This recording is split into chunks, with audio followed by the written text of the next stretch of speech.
ထိုင်းဖိုက်တာဖြစ်တဲ့ခွန်ပွိုင်းနွိုင်းနဲ့ရှင်ပြိုင်ထိုးသက်သွားရမယ်စွန်ရက်အားလုံးပဲမင်္ဂလာပါဗျကျွန်တော်ရဲ့ဒါမြန်မာဖိုက်တာတဦးဖြစ်တဲ့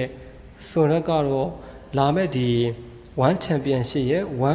104ပြိုင်ပွဲမှာဆိုလို့ရှိရင်ထိုင်းဖိုက်တာတဦးဖြစ်တဲ့ခွန်ပွိုင်းနွိုင်းဆိုတဲ့ဒီဖိုက်တာနဲ့ရှင်ပြိုင်ထိုးသက်သွားရမှာလည်းဖြစ်ပါတယ်သူရဲ့ပြိုင်ဘက်ကတော့လက်ရှိမှာဆိုလို့ရှိရင်အသက်ကတော့ဒါ32နှစ်ရှိပြီအရက်ကတော့ဒါ9ပေနဲ့မှ9လက်မှရှိတာပေါ့လေဆိုတော့ဒီစွန်ရင်းနဲ့စားလို့ရှိရင်တော့အသက်ကတော့ပို့ပြီးတော့ကြီးတယ်ဒါပေမဲ့အရက်ကတော့ဒါ9ပေခွင်ဆိုတော့တူပဲပေါ့နော်ဒါစွန်ရင်းကတော့ကျွန်တော်အားလုံးသိထားတဲ့အတိုင်းပဲလက်ရှိဒီမြန်မာဖိုက်တာတွေထဲမှာဆိုလို့ရှိရင်နိုင်ပွဲစစ်တာကဒါအများဆုံးဖိုက်တာတူလို့တောင်ပြောလို့ရတယ်နိုင်ပွဲစစ်တာကဒီ9ပွဲ6ပွဲလောက်ထိတောင်ရှိခဲ့ပြီပေါ့နော်ဒါပေမဲ့ဒီနောက်ပိုင်းပွဲစဉ်တွေမှာ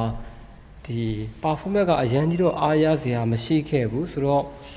ဒီအကောင်းဆုံးဒီလုံးမပြနိုင်ခဲ့တာပေါ့နော်အဲ့ဒါကြောင့်မလို့ပဲလက်ရှိအချိန်ဒီစာချုပ်မရသေးတာလို့ဒါကျွန်တော်တို့ပြောလို့ရတယ်ဒါပေမဲ့ဒီစွန်ရအနေနဲ့နိုင်ပွဲစစ်တာကလည်းတော်တော်လေးများပြီးတော့ဒီပွဲမှာသာလျင်ထိုင်းဖိုက်တာခွန်ပွိုင်းနွိုင်းကိုအပြတ်အသတ်ထိုးပြီးတော့ဒါအသာစီးယူနိုင်ခဲ့မယ်ပြီးတော့အလဲထိုးပါဝါတွေနဲ့ဒီနောက်ကောက်ကြအောင်ကစားပြနိုင်ခဲ့မယ်ဆိုလို့ရှိရင်တော့ဒီ1 Championship ကကမ်းတန်းလာမဲ့ဒေါ်လာ3သိန်းနဲ့စာချုပ်ကိုရရှိဖို့ကတော်တော်လေးကိုဒါအခွင့်အရေးများတဲ့ဖိုက်တာတို့တောင်ပြောလို့ရတယ်ပေါ့နော်ဆိုတော့ကျွန်တော်တို့ဒါမြန်မာဖိုက်တာတွေထဲကနောက်ထပ်တဦးအနေနဲ့ဒီစာချုပ်ထပ်ပြီးတော့ရစေချင်တယ်ဒါဆွန်ရဆိုတာကလည်းတကယ်ကိုဗျာဒီမိဘပုံမှာတော်တော်လေးကိုဒါတည်တတ်တဲ့ဖိုက်တာထဲမှာပါတယ်ပေါ့နော်ဆိုတော့သူ့အနေနဲ့ဒီပွဲမှာဒါအကောင်းဆုံးလုပ်ပြပြီးတော့ဒီစာချုပ်ရဖို့အတွက်မျှော်လင့်တာပေါ့လေဟိုဘယ်လိုပဲဖြစ်ပေါ့နော်ဒါကတော့ဒီလက်ရှိကာလကတော့